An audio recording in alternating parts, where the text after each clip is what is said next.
우리가 가진 성경책에는 복음서가 4개나 들어 있습니다. 마태, 마가, 누가, 요한. 여러분, 이 4개의 복음서 가운데 어느 책을 제일 좋아하시는지요?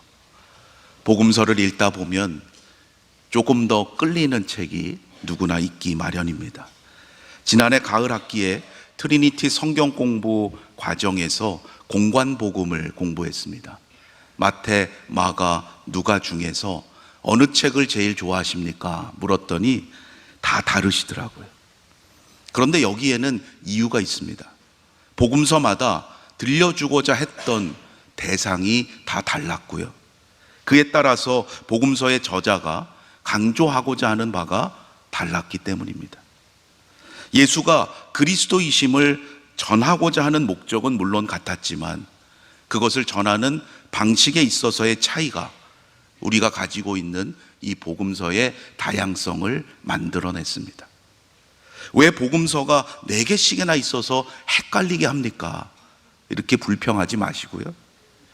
예수 그리스도의 복음을 한 가지만이 아니라 여러 가지 방식으로 알게 하시는 하나님의 놀라운 은혜에 감사하면서 이번 사순절 기간 동안 특별히 복음서의 말씀을 더욱 가까이 하시기를 바랍니다. 부활절 전까지 새벽 기도회 시간에는 우리가 마가복음을 함께 나누어 가게 될 것이고요. 오늘부터 사순절 기간 안에 있는 주일 이 시간에는 요한복음을 함께 나누어 가고자 합니다. 저는 4개의 복음서 가운데 처음에는 마가복음이 제일 좋았습니다. 왜일까요? 제일 짧거든요. 빨리 읽을 수 있고 사건의 전개도 굉장히 스피디해서 박진감이 있습니다. 그런데 나이가 좀 들고 목회를 하면서 요한복음이 점점 좋아지더라고요. 설교자로서 제가 가지고 있는 꿈 가운데 하나가 이 요한복음을 1장 1절부터 모든 구절 구절마다 강해하면서 설교해 가는 거예요. 여러분, 그날을 기대해 주시길 바랍니다. 쉽지 않은 일이에요. 왜냐하면 요한복음에 앞서 있는 이 3개의 복음서들을 다 꿰뚫어야 됩니다. 읽기에는 쉬워 보이지만 그 한 구절 한 구절 그 안에 담긴 신학의 깊이를 가늠하기가 어려운 그러한 책이 바로 요한복음이에요. 그래서 초대교회의 위대한 신학자요 사상가였던 성 어거스틴은 이 요한복음에 대해서 이렇게 말했습니다. 코끼리도 헤엄칠 수 있을 만큼 깊으면서도 어린 아이도 빠지지 않을 만큼 얕다. 여러분, 참 기가 막힌 설명 아닙니까? 어떻게 이게 가능하겠어요? 이러한 신비와 심오함 때문에 요한복음은 예로부터 영적인 복음서다, 이렇게 별칭이 붙었습니다. 오늘부터 요한복음을 통해 선포되는 주일 말씀을 통해서 이번 사순절의 여정 가운데 주시는 하나님의 영적인 메시지를 여러분 깊이 깨닫게 되시기를 주님의 이름으로 축원합니다. 요한복음이 전하는 예수님의 특징은 분명해요. 그 시작부터 우리에게 분명히 설명하고 있어요. 요한복음 1장 1절 말씀 여러분 다 기억하시지요? 태초에 말씀이 계시니라. 이 말씀이 하나님과 함께 계셨으니 이 말씀은 곧 하나님이시니라. 예수님을 소개하는데 그분은 영원 전부터 하나님과 동일하신 분이라고 소개해요. 다른 세 복음서보다 이 요한복음은 예수님의 신적인 성격, 초월성을 여러 곳에서 표현하면서 강조하는 것이 특징입니다. 시작만이 아닙니다. 이렇게 시작했듯이 요한복음은 마지막에서 예수님을 가장 의심했던 도마의 고백을 통해서 십자가에서 죽으시고 부활하신 그분이 바로 하나님이심을 선언하면서 마치게 돼요. 20장 28절 말씀인데요, 여러분 우리 한 목소리로 함께 읽어보겠습니다. 시작.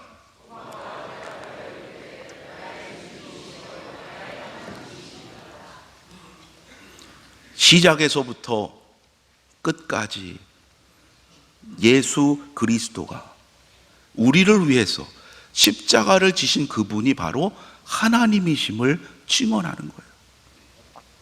요한복음은 이러한 예수 그리스도를 보다 구체적으로 소개하기 위해서 그 본론에서 예수님이 행하셨던 여러 표적들 가운데 특별히 7개를 택해서 우리에게 소개합니다. 7가지라는 것, 여러분 어떻게 하다 보니까 7개가 된 게 아니고요, 이 역시 의도적으로 완전수 7을 사용해서 구성하고 있는 거예요. 화면에 보시는 것처럼 첫 번째, 가나 혼인잔치에서 물을 포도주로 바꾸신 사건, 그리고 마지막 7번째, 죽은 나사로를 살리신 일까지.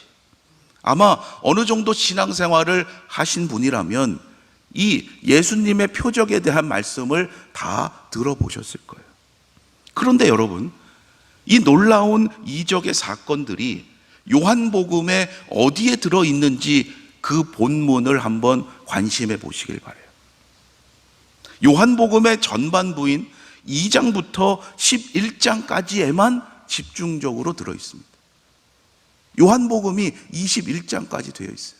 그런데 이 7개의 표적은 전반부인 11장까지에만 들어있다는 거예요.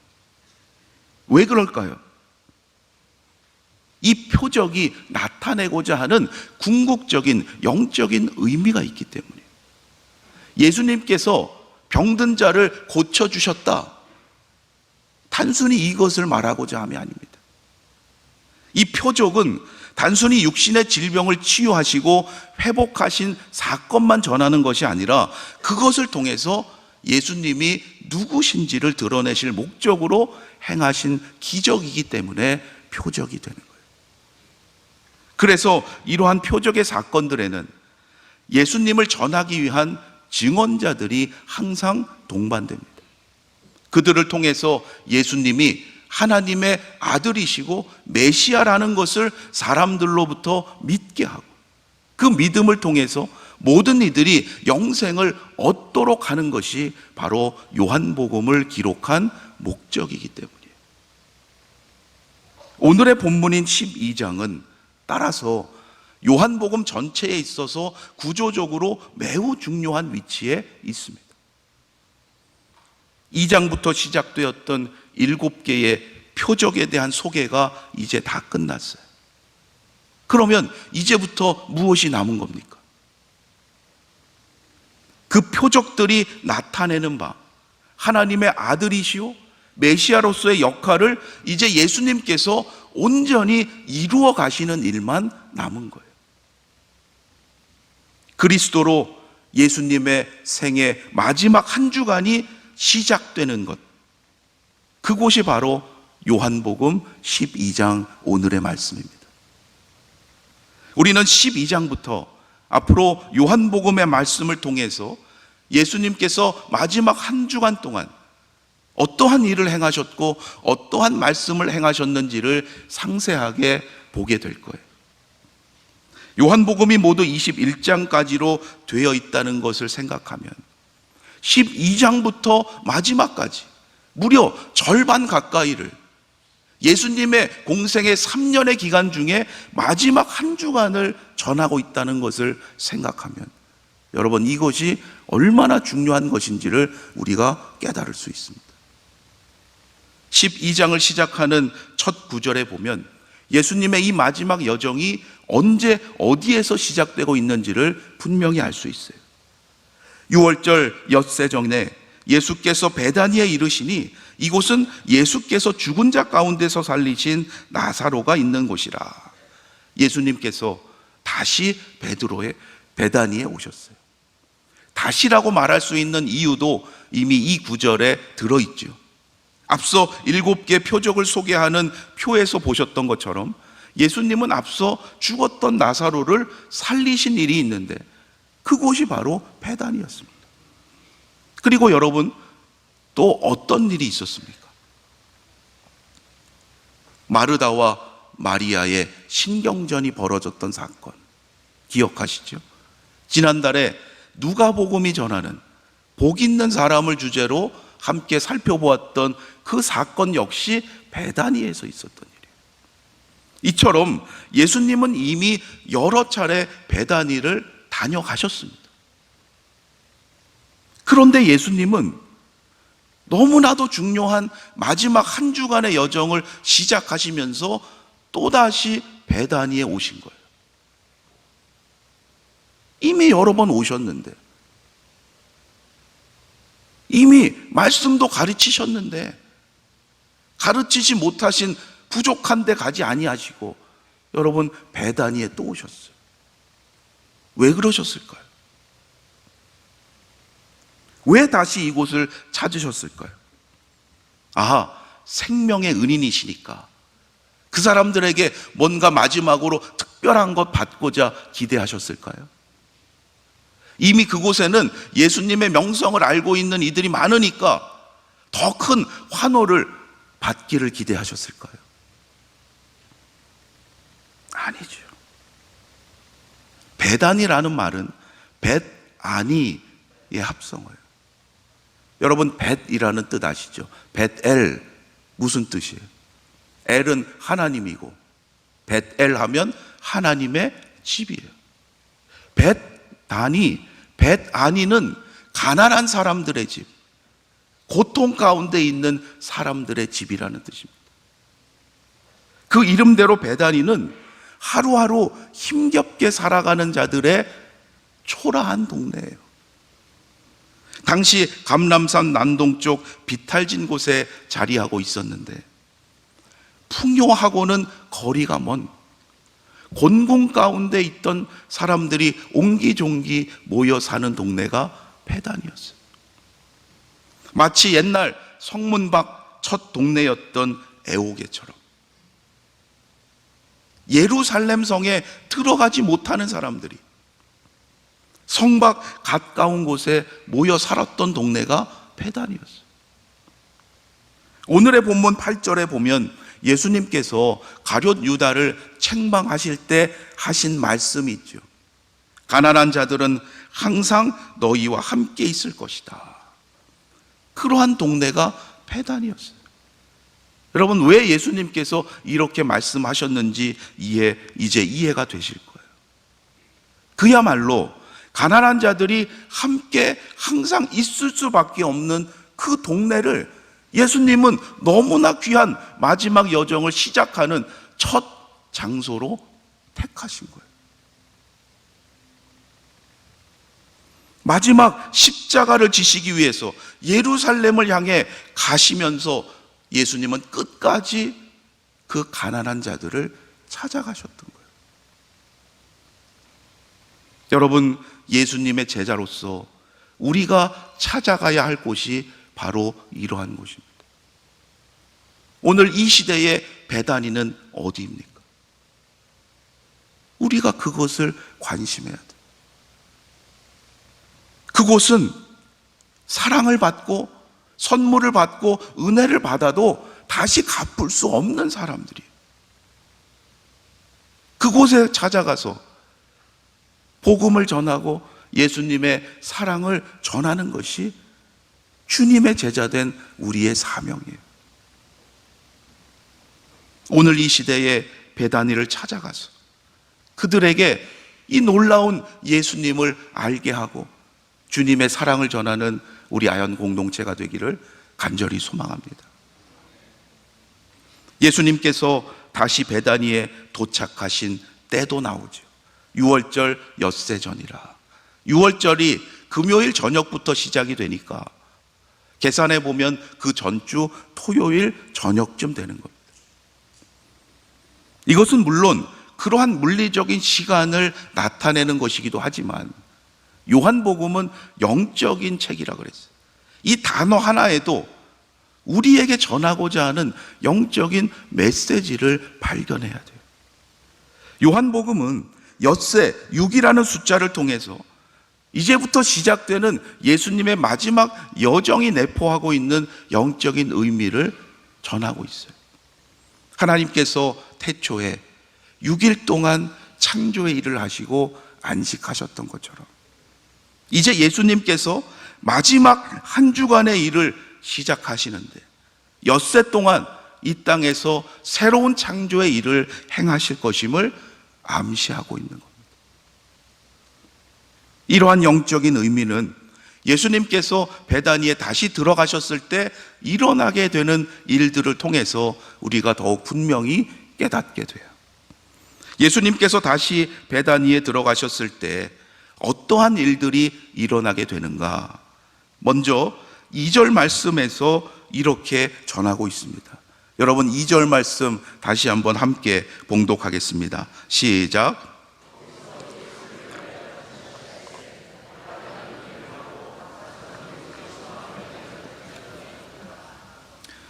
여러분 놀라운 일을 발견하셨습니까? 베다니는 잔치하고는 거리가 먼 동네였어요. 그런데 그곳에 잔치가 일어났다는 거예요.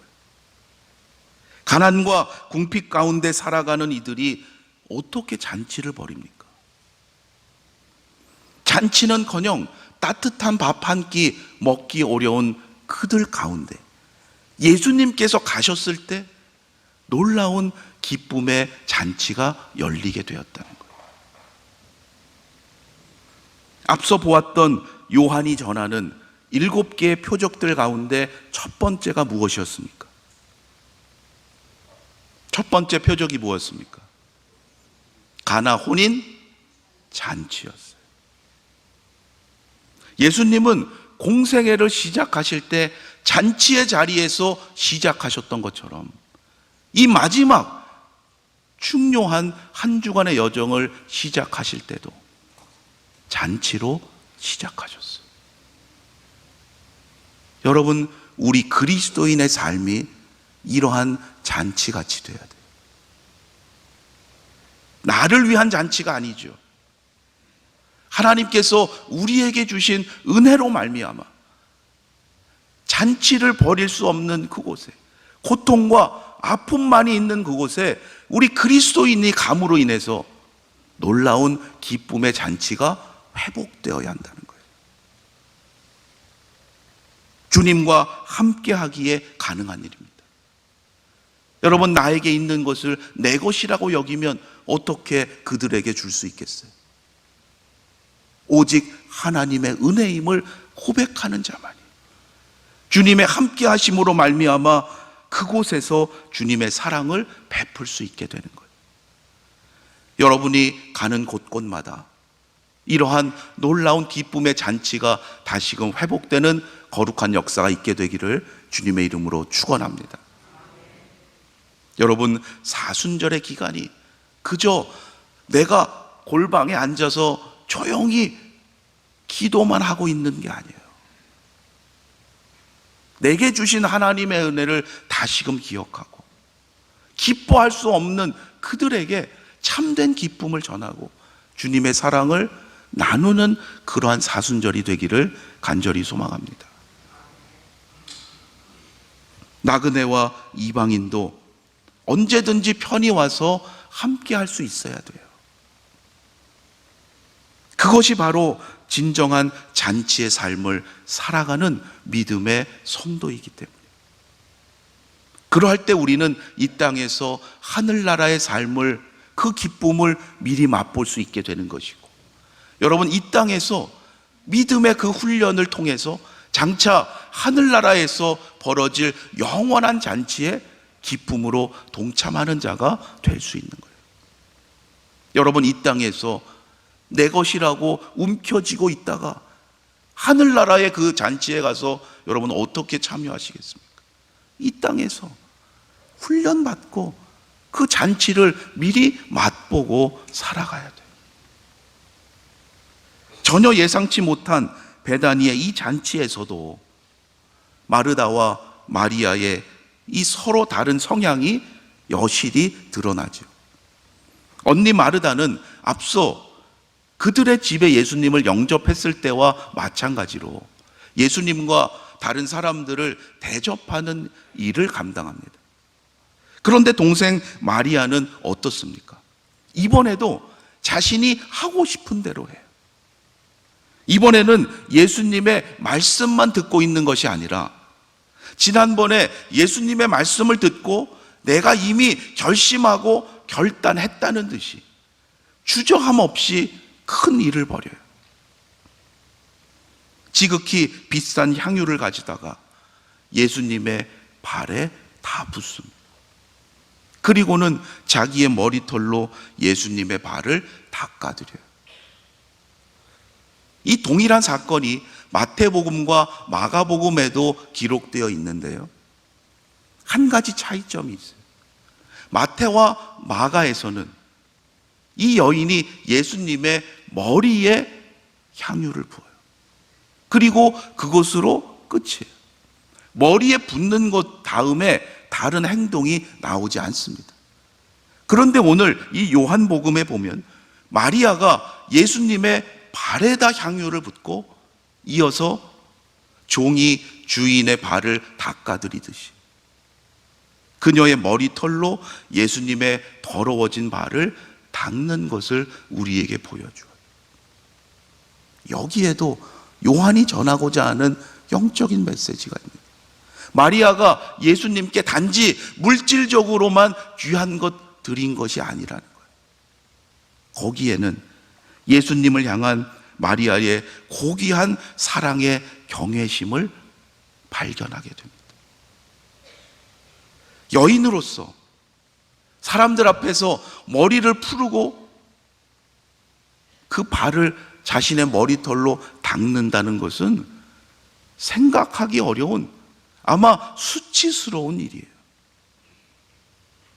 그러함에도 마리아는 자신의 수치마저도 감수하는 진정 거룩한 행동을 우리에게 보여주고 있습니다.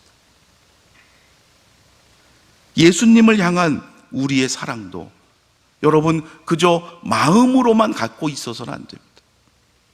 세상 사람들 앞에서 이러한 거룩한 행동으로 나타나게 되기를 간절히 소망합니다. 지난 부흥회 때 강사 목사님께서 하신 말씀 기억하시죠?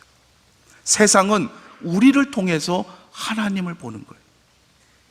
세상은 우리 교회를 통해서 예수 그리스도의 십자가를 알게 되는 거예요.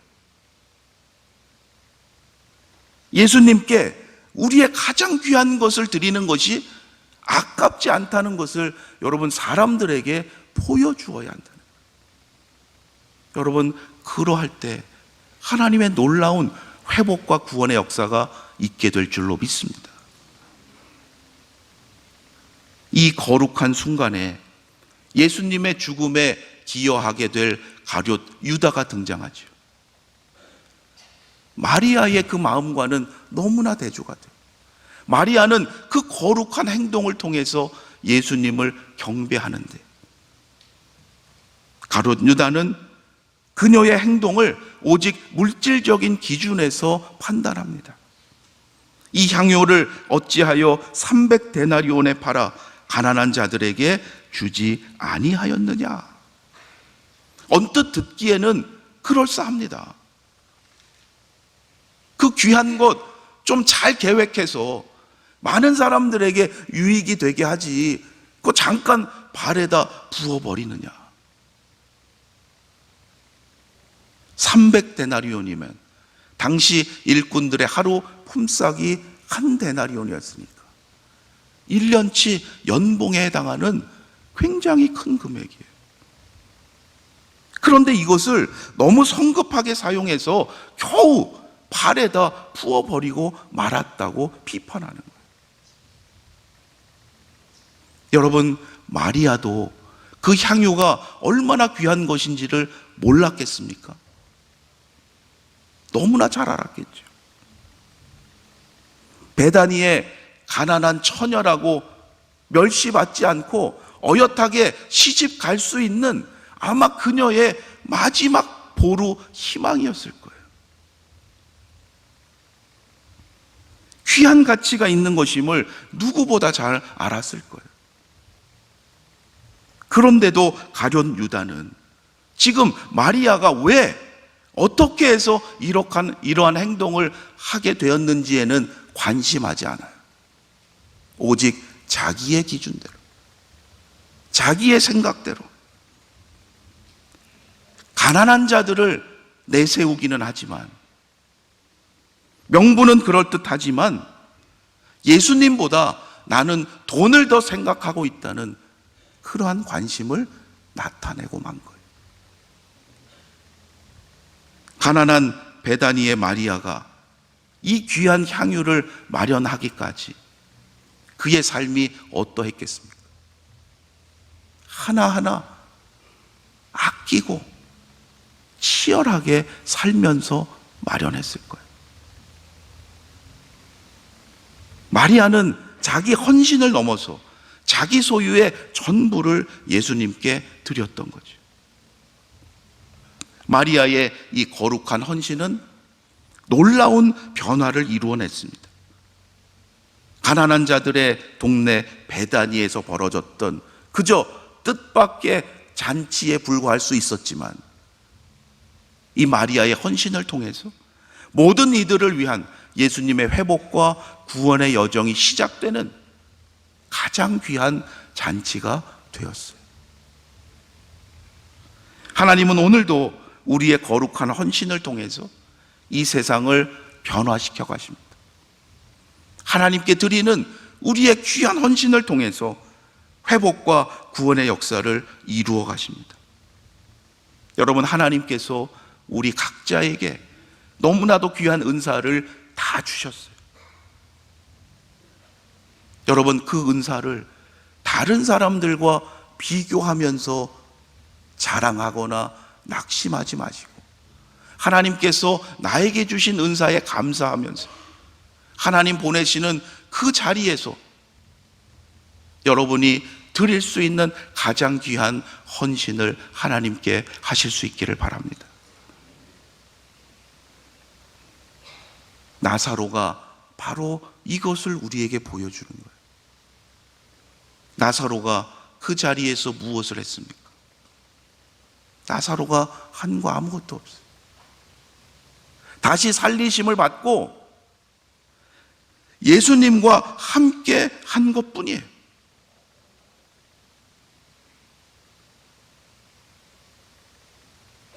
그렇지만 그는 놀라운 회복과 구원의 증거자가 되었어요. 많은 무리가 예수님께로 왔던 것은 예수님만 보고자 함이 아니라 나사로도 보고자 함이었더라.